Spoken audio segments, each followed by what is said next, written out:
Kobaran api membakar pasar tradisional lontar yang terletak di Jalan Manggar Lagoa, Koja, Jakarta Utara malam tadi. Kios yang menjual berbagai kebutuhan hangus terbakar hingga nyaris tidak bersisa. Api pertama kali muncul dari salah satu kios dan merambat ke kios-kios lainnya.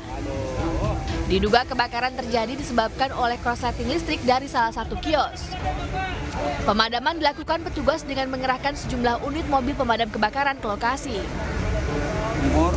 Dan kita bisa melaksanakan dengan baik. Kita kerahkan 14 unit.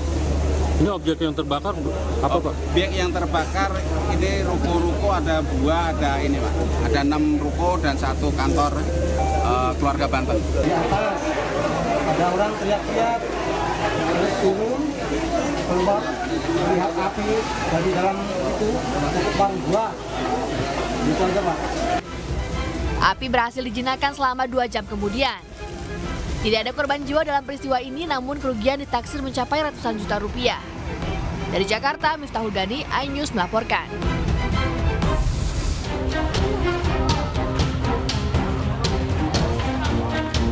Kebakaran melanda kawasan pemukiman padat penduduk di Kampung Baru, Kelurahan Kamaraja, Ogan Komering Ulu.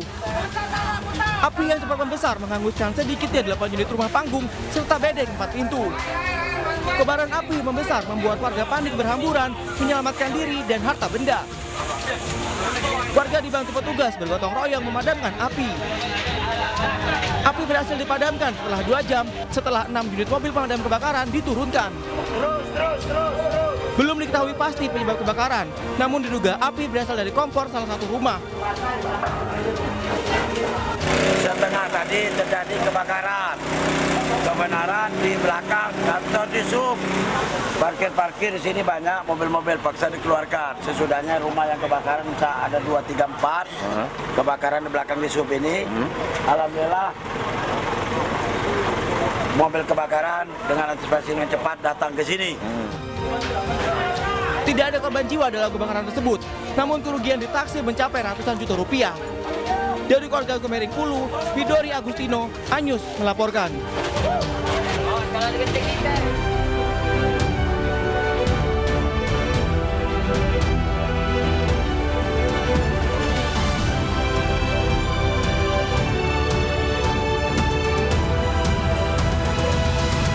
Sedang asik membuat live konten di media sosial, seorang YouTuber menjadi korban penjambretan di perlintasan kereta stasiun Pasar Senen, Jakarta Pusat. Aksi penjambretan telepon genggam korban oleh 2 pelaku beratribut ojek online terekam jelas dalam siaran langsung YouTube Yasin Cakra. Yasin Cakra diketahui tengah siaran langsung di perlintasan kereta stasiun Pasar Senen, Jakarta Pusat. Menurut Kanit Reskrim Polsek Senen, Ibtu Asep Dadang, aksi penjambretan tersebut terjadi pada Senin malam lalu. Polisi tengah memeriksa rekaman kamera CCTV di sekitar lokasi guna mengidentifikasi kedua pelaku dan melakukan pengejaran. Itu berupa handphone Vivo 70 Pro, ya.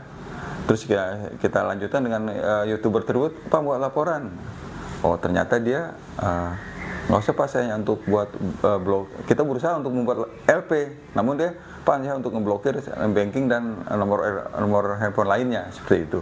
Tetap kita selidiki juga, biarpun dia tidak membuat laporan, tetap kita selidiki. Eksekusi rumah sengketa di Purwokerto ricuh. Aksi saling dorong dan adu mulut terjadi setelah ratusan orang mengadang petugas eksekusi dari Pengadilan Negeri Purwokerto.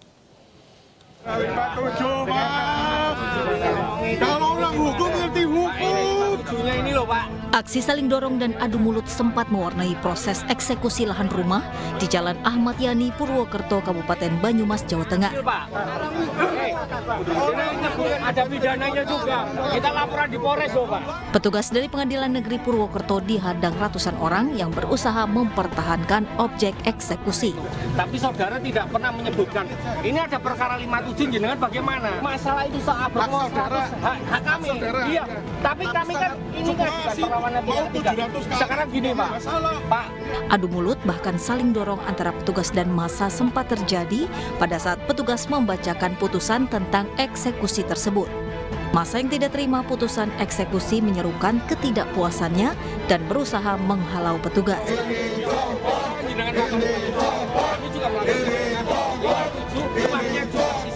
Perlawanan tersebut dilakukan oleh pihak tergugat karena dinilai proses eksekusi tersebut tidak sah. Beruntung, ratusan aparat kepolisian yang mengamankan jalannya proses eksekusi dapat menengahi ketegangan tersebut sehingga kericuhan dapat diredakan. Agenda pelaksanakan eksekusi terhadap objek sengketa atas nama Ibu Johra bisa dilaksanakan secara sukarela, ya. Artinya dari pihak termohon memberikan secara sukarela kunci kepada pihak pemohon eksekusi. Oke, itu aja. Dan kemudian setelah diserah terimakan kunci secara sukarela kepada pemohon eksekusi bahwa objek sengketa ini akan dibeli kembali kepada pihak termohon eksekusi dan diberi jangka waktu selama uang yang sudah masuk itu hangus. Dan kami diberi kesempatan di sini tanpa ada gangguan apapun. Bu Johra bisa menempati di sini, barang-barangnya juga tidak kita lakukan. Jadi ini permasalahannya selesai. Setelah berlangsung panas dan alot serta membutuhkan waktu sekitar 5 jam lamanya, akhirnya pihak Pengadilan Negeri Purwokerto, termohon eksekusi, dan juga pemohon eksekusi melakukan perundingan. Sehingga usai perundingan tersebut menghasilkan kesepakatan bahwa tergugat secara sukarela menerima eksekusi. Dari Banyumas, Jawa Tengah, Saladin Ayubi, iNews melaporkan. Puluhan warga desa Jayasari, Kecamatan Cimarga, Lebak, Banten mengaku adanya dugaan penyerobotan lahan oleh mantan Bupati Banten. Saat ini tanah, sawah, dan rumah mereka sudah beralih menjadi lokasi tambang pasir.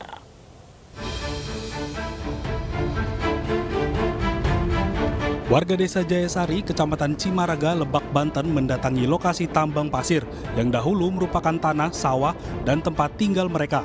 Warga mengaku tak berdaya karena mereka menduga mantan bupati mereka telah menyerobot lahan milik masyarakat. Awalnya diduga sertifikat hak milik tanah mereka diminta oleh RT dan kepala desa yang kemudian diserahkan ke mantan bupati mereka. Aparatur desa tersebut berdalih ada perubahan data yang mengharuskan sertifikat tanah mereka dikumpulkan dan akan dikembalikan. Namun selama hampir 3 tahun lamanya, sertifikat tersebut tak kunjung kembali. Sejumlah alat berat malah turun ke lokasi dan meratakan kampung mereka. Kenapa kami menuju Jakarta Pusat? Karena di Banten kami sudah tidak percaya, betul? Warga sempat melawan namun jumlah warga kalah. Banyaknya petugas penjaga tambang pasir termasuk dugaan adanya pengamanan dari aparat. Tapi selama proses ini ada jual beli nggak Pak? Nggak ada jual beli. Nggak ada jual beli. Gitu. Kalau menurut undang-undang Pak, soalnya sebelum permasalahan dilanjut, itu sepikat dulu Pak, yang diambil duluan. Katanya mau difotokopi. Itu tanya ke warga, mau difotokopi. Iya, benar. Sebelum ada lanjut. Gitu. Saya minta hak saya Pak. Minta hak saya, hak warga, semua warga. Minta haknya. Yang udah dirampas, udah diruksak itu Kujabek. Sementara itu, menurut juru bicara mantan Bupati Lebak, tidak ada penyerobotan lahan di desa tersebut. Kenapa sebetulnya kasus itu nggak ada penyebutan tanah? Kenapa? Saya mau ilustrasikan tanah wajib itu banyak. Jadi untuk menyerobot lahan orang. Saat ini setidaknya 25 warga yang masih memperjuangkan hak mereka atas tanah mereka. Warga sudah beberapa kali melaporkan kejadian tersebut ke Polda Banten hingga melakukan aksi unjuk rasa ke Mabes Polri. Dari Lebak, Banten, Iskandar Nasution, iNews melaporkan.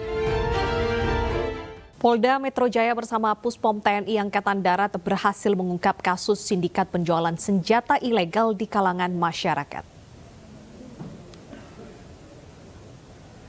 Polda Metro Jaya beserta Puspomat juga telah mengamankan 10 tersangka beserta barang bukti seperti 44 pucuk senjata api dengan 1.138 butir peluru dan KTA anggota TNI.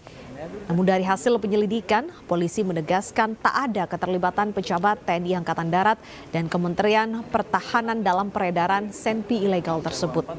Polisi juga memastikan identitas tersebut palsu. Pabrik pembuat senjata rakitan juga disinyalir menjadi pemasok senjata kepada karyawan PT KAI yang ditangkap di Bekasi atas dugaan terorisme. Identitas palsu artinya di sini memalsukan kartu anggota dan kartu identitas yang lain termasuk kartu senjata api, mengatasnamakan pejabat Angkatan Darat maupun Kementerian Pertahanan. Jadi ini identitasnya palsu. Oleh karenanya dalam kurun waktu tersebut kami membentuk tim gabungan dari Puskomat dan juga Kriminal Umum Polda Metro Jaya sehingga kami bisa menangkap beberapa tersangka, termasuk tokohnya kami ungkap di Cianjur pada saat itu. Ini di atas gunung kita tangkap. Nah, kemudian kita kembangkan sehingga kami bisa menyita 44 untuk senjata campuran. Artinya di sini ada yang pabrikan, ada yang rakitan, ada yang airgun maupun airsoft gun. Nanti